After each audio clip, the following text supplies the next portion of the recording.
dalam kitab ini disebutkan lebih dari 150 ulama aswaja yang mensahkan nasab Ba'alwi sebagai suriah Nabi. Dan dalam kitab ini saudara disertakan lebih dari 100 referensi kitab nasab. Di kitab ini ditaruh tentang masalah DNA secara ilmiah saudara. Jadi ini kitab sudah menjawab semua pertanyaan geng begal nasab.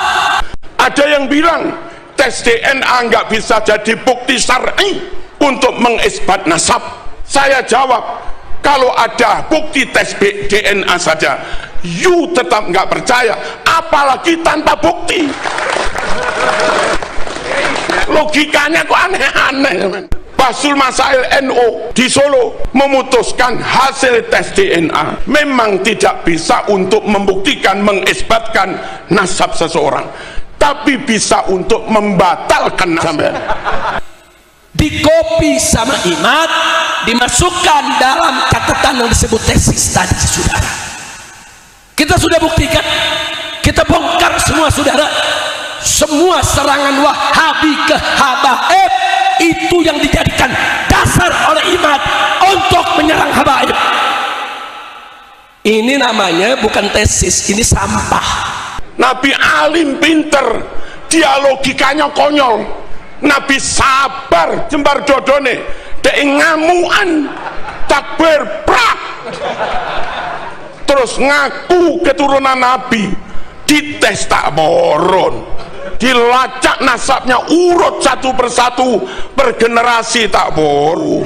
Dan keturunan Nabi saudara, para habaib sebagai zuriyah Nabi, mereka juga punya kedudukan mulia dan wajib untuk dicintai. Panjenengan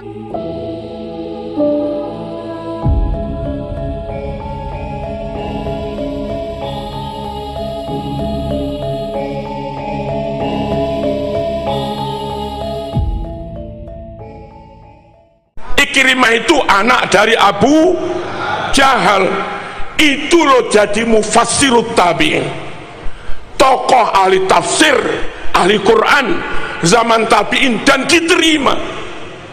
Padahal bapak mungsuhe Kanjeng Nabi, enggak masalah.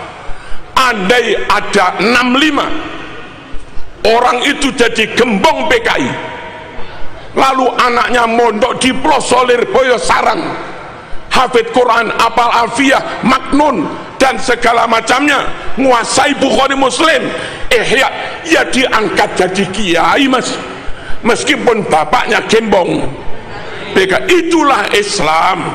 Halo, halo.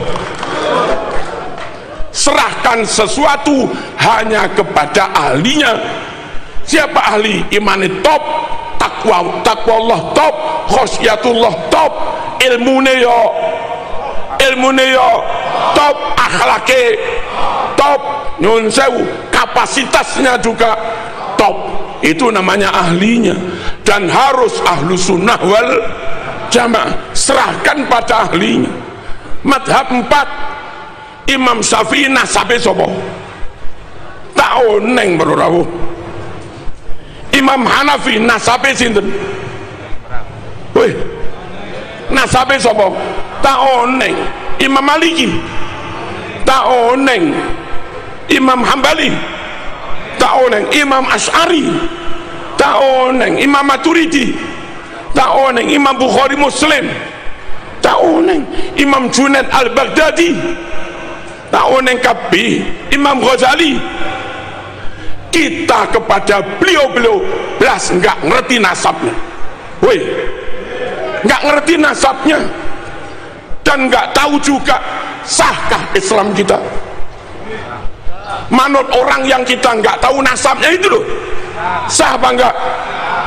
Lah jadi harus dari nasab ini. Enggak juga kan? Lo ngoten boro rawuh, wong Pasuruan harus bengal nih kah?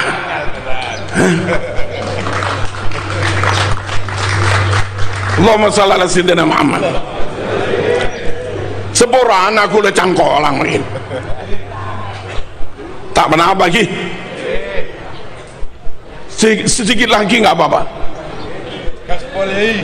Allahumma shalli ala sayyidina Muhammad.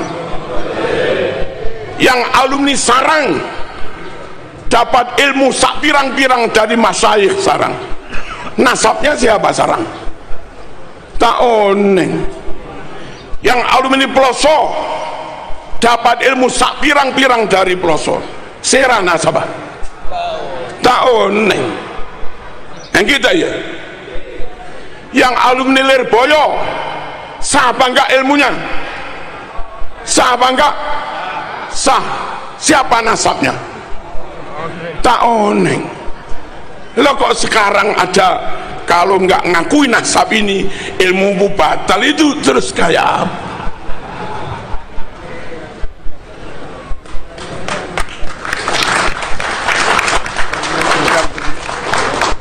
Lalu berikutnya begini, Bapak Ibu rahimakumullah, untuk bisa paham Quran, paham hadis, harus benar-benar ngerti alim nahwu sorob, harus alim mantek, harus alim ma'ani bayan badi, harus alim usul fikih, ulumul Quran, gharaibul alfaz, harus alim asbabun nuzul, harus alim mustalahul hadis. Halo, plus ngerti sejarah, juga ngerti filologi untuk benar-benar bisa memahami Quran Sunnah dengan benar. Siapa itu? Ya siapapun yang mondok lama dan sungguh-sungguh menguasai itu semua, silahkan dia jadi kiai dan memahami Quran, meskipun dari kaum irung pesek.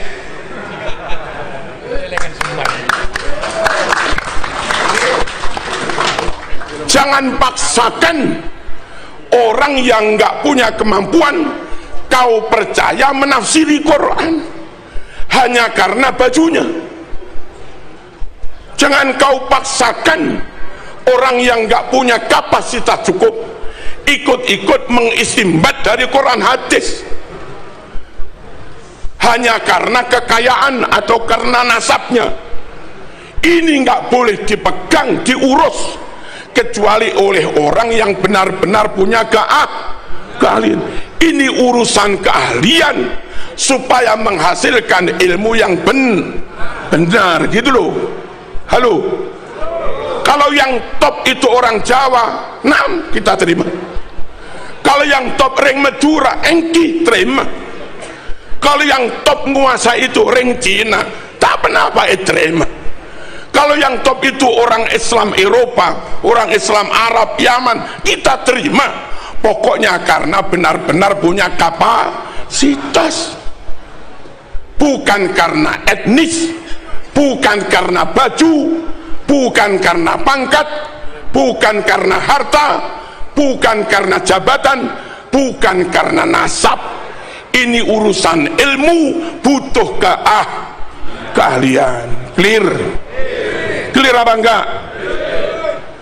Apa kalau tidak mengakui nasabnya lantas menghina? Mboten. Saya bermadhab Syafi'i tanpa harus mengakui Imam Syafi'i bernasab ke Rasulullah tetap sah. Saya ngaji Ihya 100% yakin Imam Ghazali Iran, bukan Mekah, bukan Quraisy, sah. Saya Hizib Nawawi tanpa ngerti Imam Nawawi itu nasab apa, ya tetap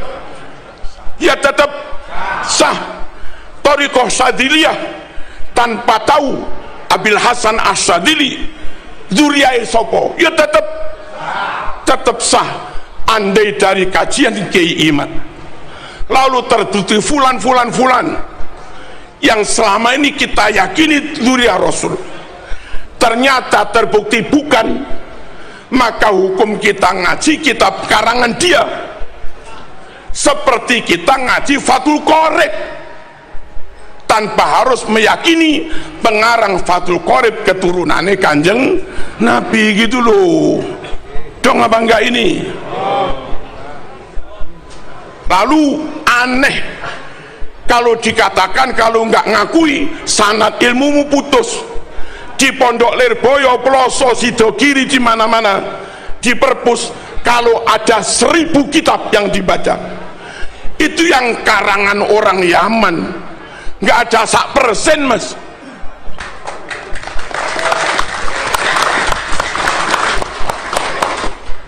Ummahatul Kutub fit Tafsir, mulai dari yang kecil Jalalain, Jamal, Sawi, Lauk Ngaleh, Al-Munir, Maroh Labid, agak gede lagi Tabari, Qurtubi, Tafsirul Kabir, Lirrazi, dan yang lain-lain, itu semua non Yaman.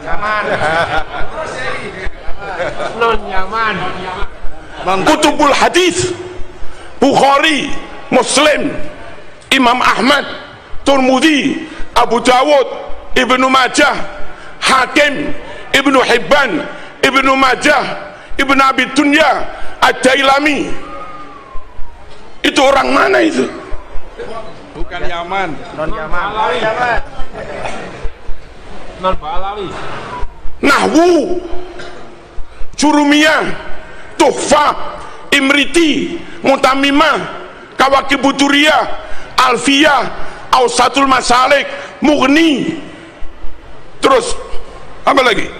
Ibnu Hisham, Jami'ud Durus, Alkitab karangan Imam Sibawayh, ditambah Al-Khalil Al-Farahidi, semuanya non. Ibnu Malik As-Spanyoli, Al-Andalusi, berarti tafsir Qurtubi, Cordoba, As-Spanyoli, mas. Ngaji toko ulama Spanyol itu sah, mas.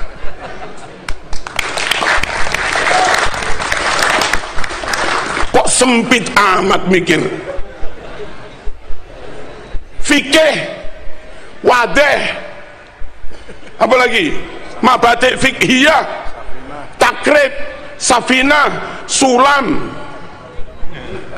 kasyifah, Fathul Qorib, Bajuri, Tanwirul Qulub, Qalyubi, Bughiyah, Nihatul Muhtaj, Wahab, Mu'in, Nihatul Zain, dan segala macamnya. Wong ndi kuwi sing ngarang? Halo. Halo. Yaman digoyai. Tasawuf adalah 1-2 Yaman, nggak ada 1% dari ribuan kitab. Masuk akalkah gara-gara nggak ngakuin nasabnya yang 1% ini, lalu yang 99% jadi batal semua? Apa udah remaja?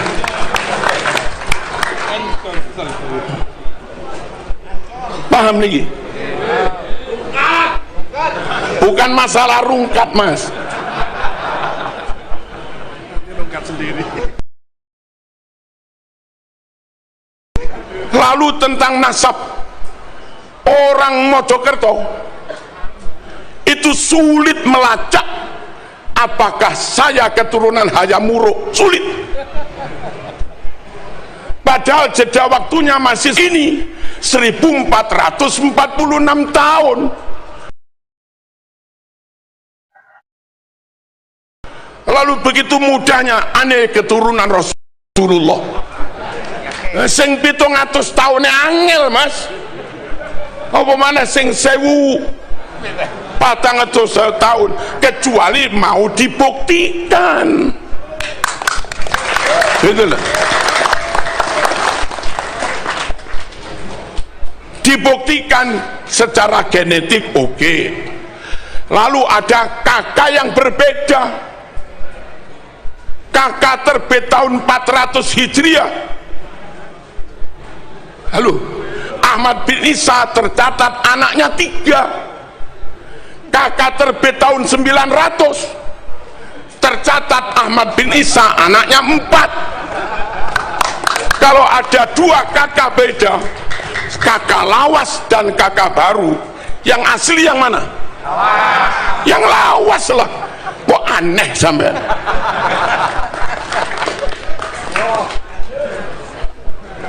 Kalau saya punya naskah Bukhari, warisan dari Mbah Yud saya, kebetulan kita sama-sama Al-Banteni, mbah saya ke-6 Banten, menantu saya bin Ki Zuhdi Sintina Muhammad.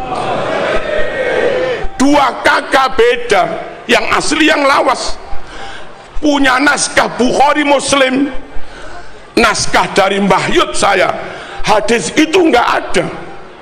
Lalu ada terbit naskah Bukhari baru, tahu-tahu ada tambahan hadis itu. Yang benar yang mana? Yang lawas. Quran kita dari dulu nggak ada surat Al-Pasrpani, tahu-tahu terbit Quran baru ada tambahan surat Suratul Pasrpan. Yang asli yang mana? Yang lawas. Dan haram Anda berpikir barangkali itu ada yang nggak tercatat, ngawur lah.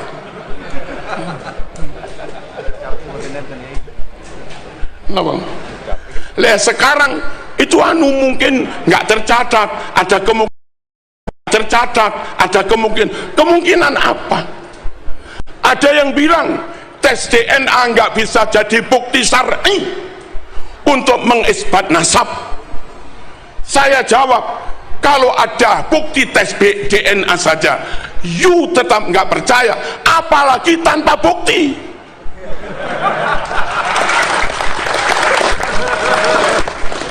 Logikanya kok aneh-aneh.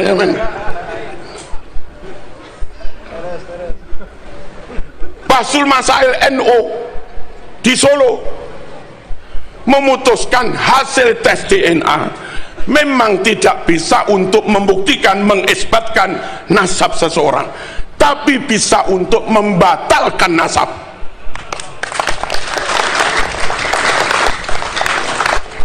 Nabi Mekah, Said Maliki Mekah pada pun, Nabi Quraisy, Said Maliki Quraisy pada pun, sukunya pada. Nabi Marga Bani Hashimi, Said Maliki Bani Hashim pada pun. Nabi Fatonah cerdas, pinter, Said Maliki cerdas, alimas, lumayan, ada kemiripan. Nabi ganteng, Abiyat Musrob ilal Humroh, putih kemerah-merahan. Halo, Said Maliki juga ganteng. Nabi sabar, jembar, toleran, Hanifah Muslimah. Said Maliki jembar dodone mas. Orang kayak Said Maliki begini, karakternya mirip, kealimannya mirip, jembar dodone juga mirip, wajah masuklah, ganteng, gagah, suku pada, marga pada. Said Maliki neka mon adabuh kula neka keturunan Nabi, ya gampang dipercayalah. Ini orang bangsanya beda. Nabi Mekah dia Iran, Nabi Mekah dia Afghanistan, Nabi Mekah dia Mesir, Nabi Mekah dia Madura, Nabi Mekah dia Yaman.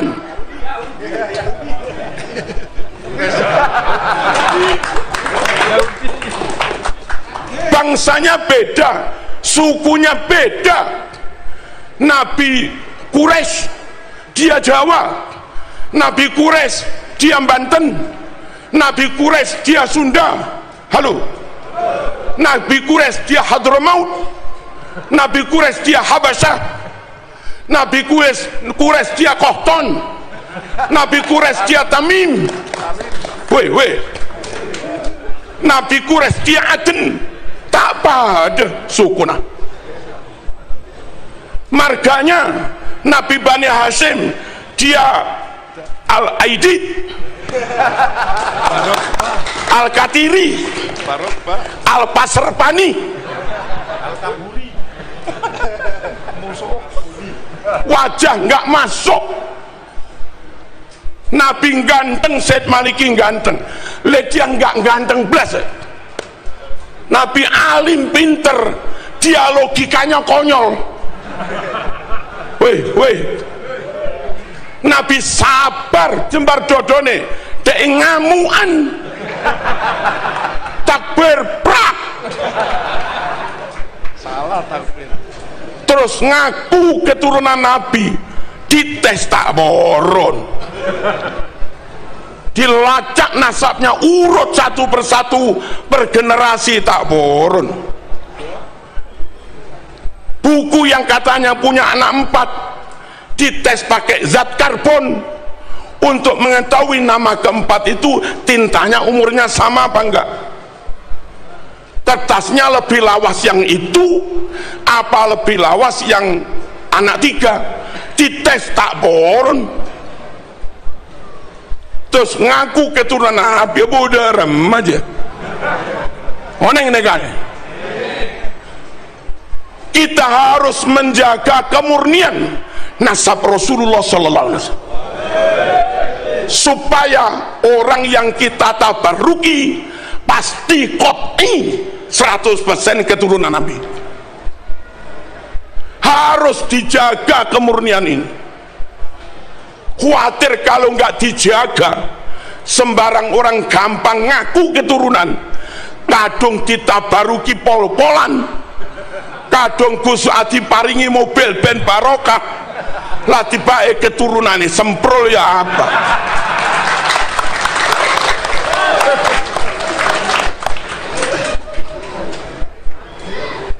Ngerti betul nih? Verifikasi itu penting, validasi penting, pelacakan penting, baik pelacakan genealogi ataupun pelacakan naskah penting. Untuk apa? Untuk memastikan fulan qot'i keturunan Nabi. Kita sowan nggak rugi, salaman nggak rugi, sedekah nggak rugi, barokah. Dan memang Nabi meninggalkan untuk umat ini nun sewu 3 jimat. Jimat pertama Quran, jimat kedua sunnah, jimat ketiga keluarga anak cucunya Kanjeng Nabi.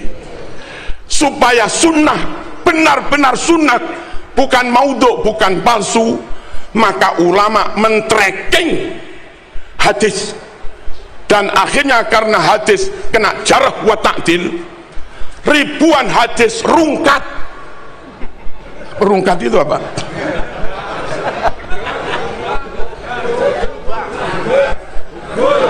Dari 100.000 hadis lebih yang akhirnya dinyatakan sahih oleh Bukhari hanya sekitar 4.000-an, Muslim hanya sekitar 4.000-an, yang rungkat puluhan ribu. Dan itu ulama harus melakukan itu.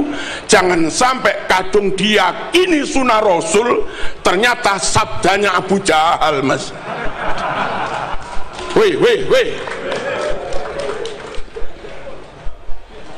Quran jimat, Quran mujma' alaih, qot'i, udah nggak ada masalah. Yang kedua sunnah juga jimat.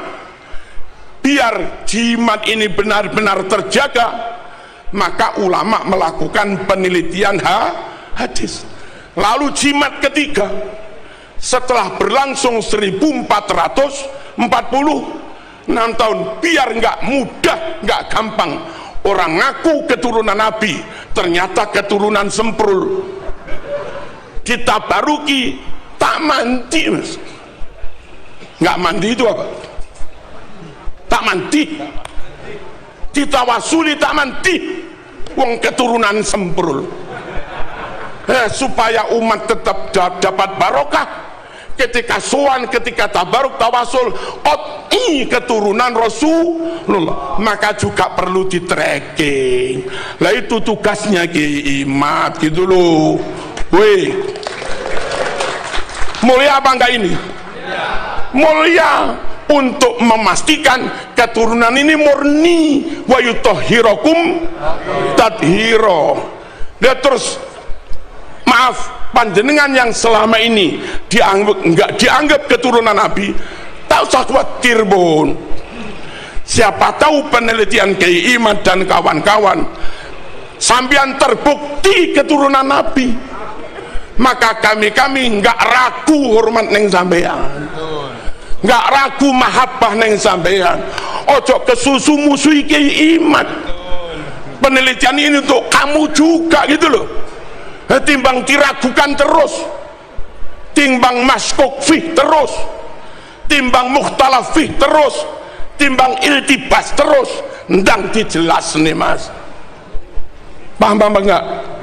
Kalaupun diteliti ternyata bukan, sampean kudu lilo demi menjaga kemurnian anak cucu Nabi, zuriyah Nabi, daripada saya dicantol-cantolkan di situ.